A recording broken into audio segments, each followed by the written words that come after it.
Сәлем достар. Біз ұлттық бірыңғай тестке тапсырмаларды шығаруды жалғастырайық.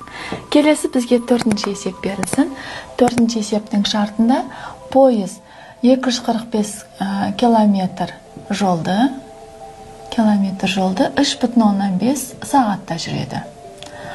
Осы өзінің жылдамдығын өзгертпей 175 километр жолды қанша сағатта жүретінін табуымыз қажет.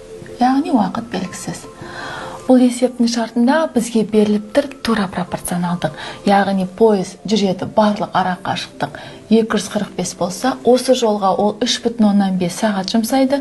Ал енді барлық жолдың емес, 175 жолды қанша сағатта жүретін ара кететін уақытты табуымыз қажет. Яғни сағат, барлық жолымыз бізде 245 километр жолға 3,5 сағат жұмсайды. Олай болса,